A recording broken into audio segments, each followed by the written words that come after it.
What more do we know about it after today's report?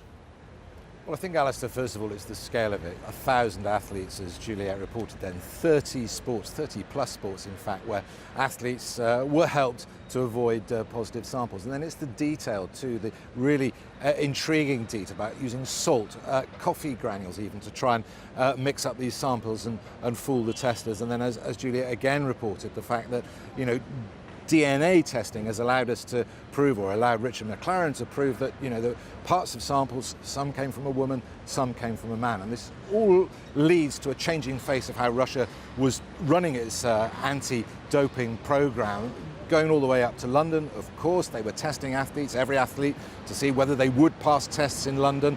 If they wouldn't send them. London, you remember, we were led to believe would be the cleanest ever. Well, actually, no Russian athlete failed a test in London. We now know why. Testing's improved, and so many of them subsequently, through retesting, have been caught out.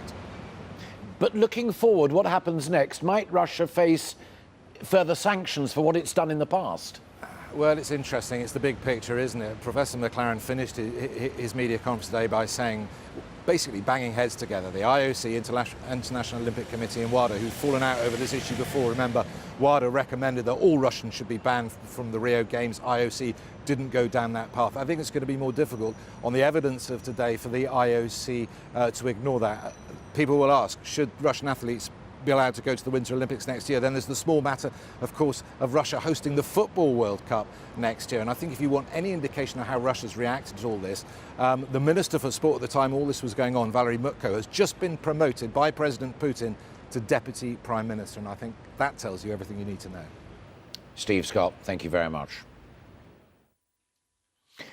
Social media is helping to create a nation of deeply unhappy children, an increasing number of whom are self-harming. That's the warning from the children's charity today, the NSPCC. They found almost 19,000 children were admitted to hospital for self-harming in the last year, and they say that number is increasing.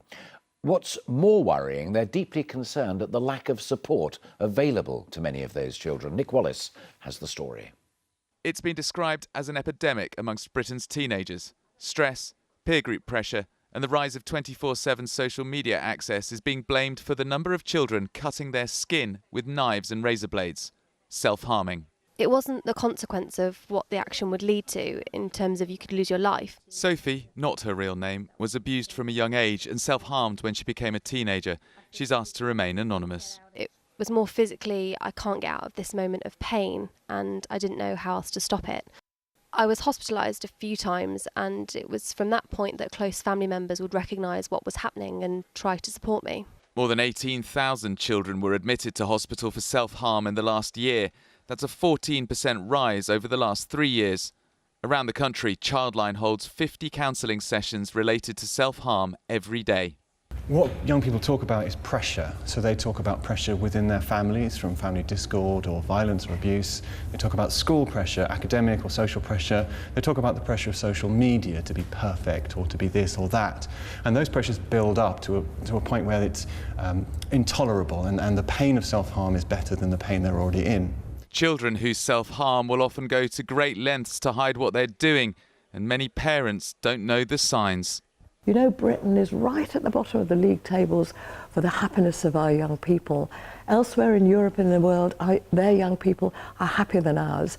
We have to take this as an important signal that the mental health of our young people is suffering, and we need to do something about it. The government said it's investing more than £1 billion to transform mental health services in the UK, including helping young people driven to self-harm. Nick Wallace, ITV News.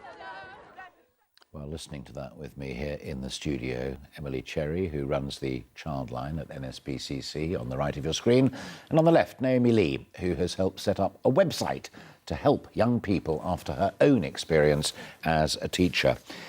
Can you remember when you first started self-harming, what prompted it and how you dealt with it initially? Because you were quite young, weren't you?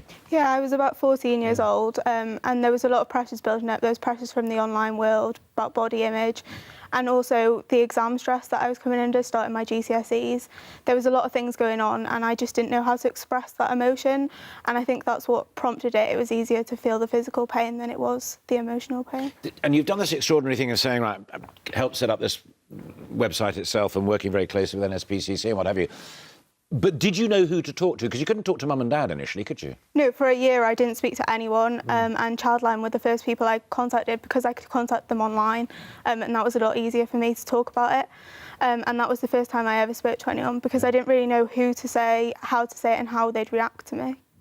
You're sitting next to a fantastic success story, but what Nick was just telling us were about thousands of kids who end up in hospital, and it's a growing problem. It's that gap she eloquently describes that's the real challenge. Absolutely. So Childline's taking about 50 calls a day from children who are actively feeling suicidal or self-harming, and those 19,000 children that were hospitalised last year, that's the most serious cases. What we're hearing through Childline particularly is because there's a gap in early intervention, because there isn't things being done in school, parents having conversations, and there isn't support services available immediately when young people need it. That's why they're turning to Childline, and that's why they're turning to more dangerous forms of self-harm to get support. But, Emily, what Naomi just described so clearly is that if you're in that situation as a young child, the closest people to you, mum and dad, if you're lucky still to have both of them there, are the automatic default position. It just ain't happening. How do we get to mums and dads? So I think it's so important that parents have these conversations. You know, I'm a parent myself, so it's not an easy conversation to start, but that's why at the NSPCC we're giving really clear advice to parents. You know, whatever your child is feeling or facing, sit down with them, talk to them about what they're thinking and feeling about, and help them build their confidence. The other twist to it is, and again, I said to you as you were sitting down, that I've read your story, as it were. Social media was an initial problem, but social media is now helping. Yeah, I think if you use it to... I use it in a very different way now. I use it to spread a positive message, whereas before it was used more as catching up with friends, but you were seeing that you were missing out on things or you weren't getting enough likes. Because with A-levels coming up in university, that little demon's nibbling away at you again, isn't it?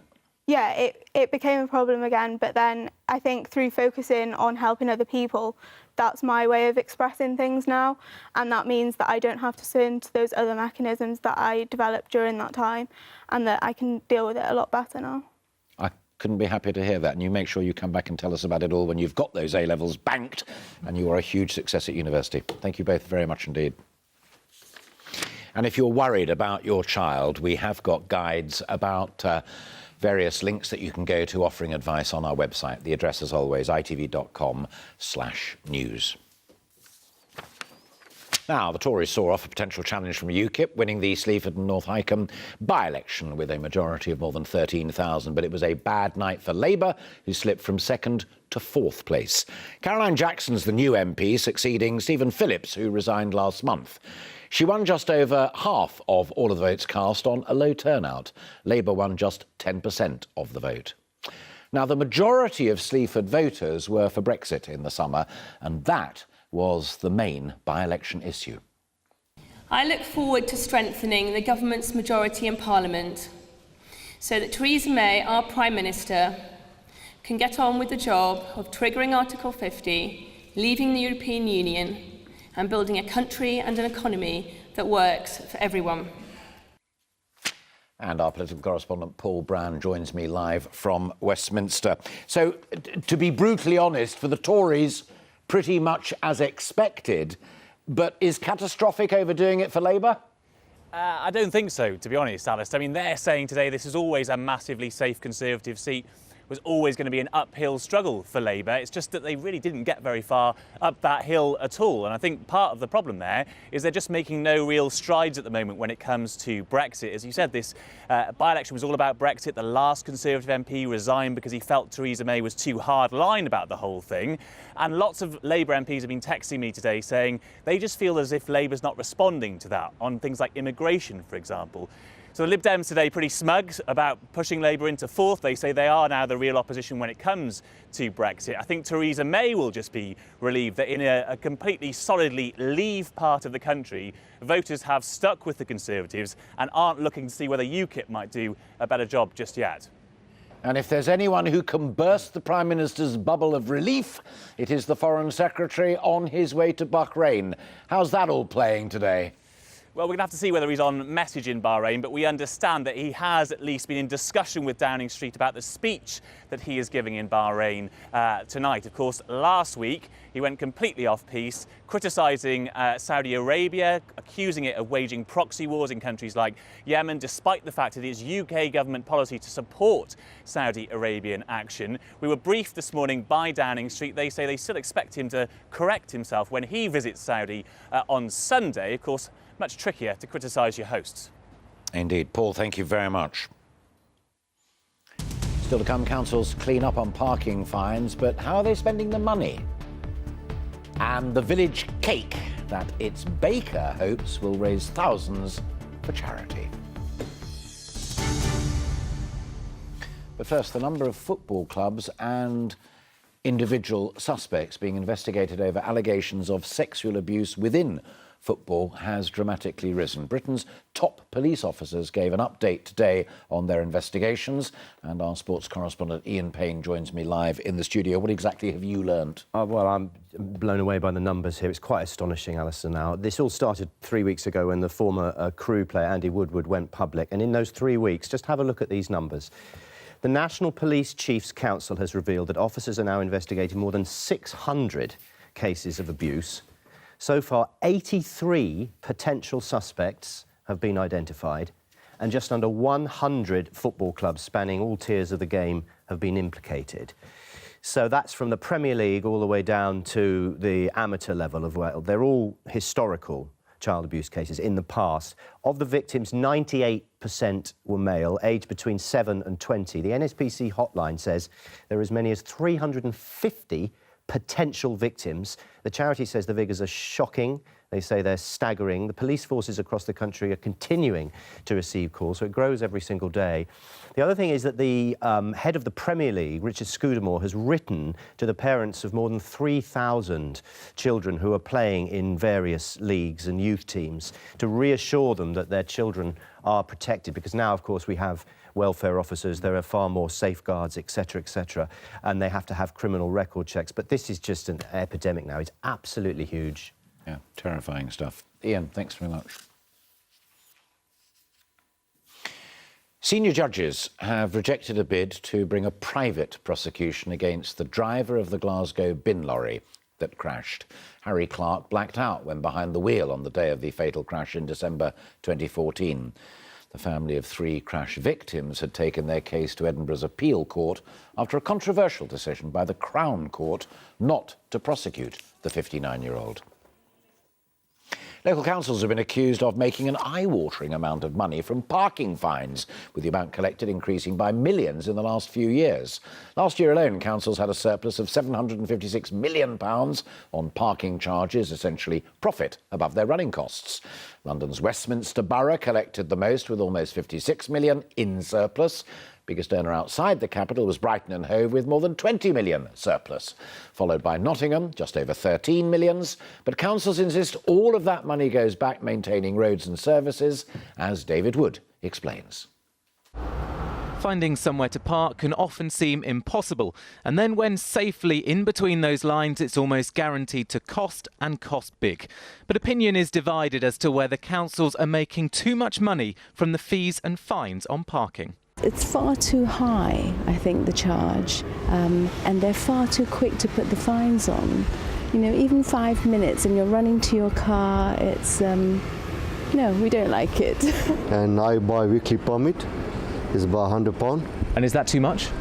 I think it's fair enough, because in Westminster, £20 is nothing per day. It's bad. I think it's not. It's a sort of other taxation that you have to pay. I think they should be what they are. I think the congestion charge should be higher. As I say, there is a fantastic public transport network. Leave your car at home, don't use it. Drivers are paying a little less for tickets than last year, but councils' income is rising. Their surpluses are calculated after parking running costs are taken away from the money they earn from tickets.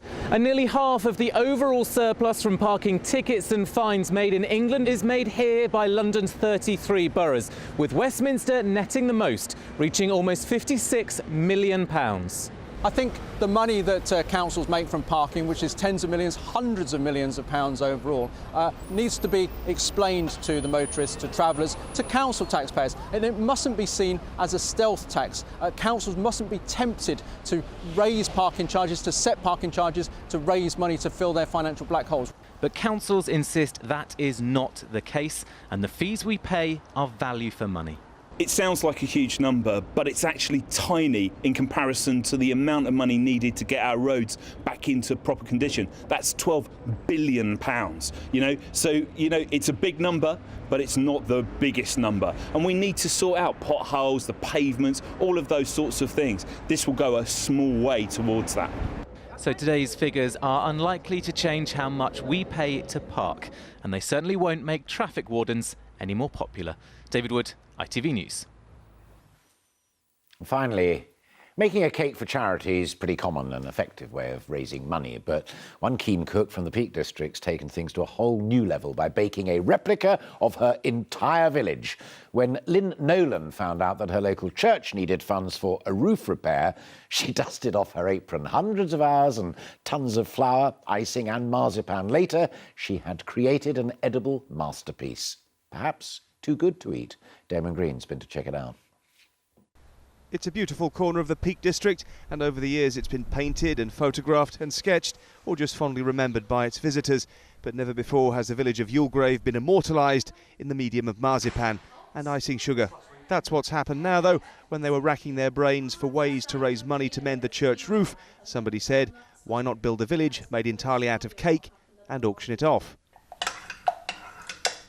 Lynn, as the Queen cake maker of Yulegrave, has done plenty of the hard work, but she says everyone in the village has pitched in.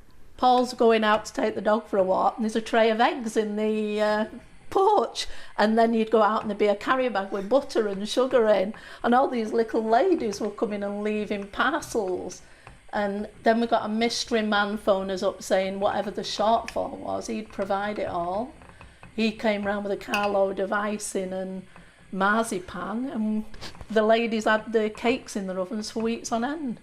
It's currently on display in All Saints Church so that prospective buyers can identify which parts they want to bid on at the sale a week today, or simply to admire some of the detail. The only blue light in the whole cake is in the ball plug, and that's the ghost. You've got a ghost in the village? Oh yes, we have a ghost. We have everything here. Lynn, who's a retired florist, loves Christmas and loves baking, but there's one reason why she won't be eating any of her creation when it goes up for sale. I don't eat cake because I'm diabetic, and my husband doesn't like it, so none of us eat cake. If all goes to plan, the money they raise next week will go to make the church, the real one, a bit drier. And next year, they're planning to do it all again. Damon Green, ITV News, in Derbyshire. Just brilliant. That's it this lunchtime. I'll be back with Ranveer Singh with the ITV Evening News. The news where you are follows the weather. But for now, from all of us, bye-bye.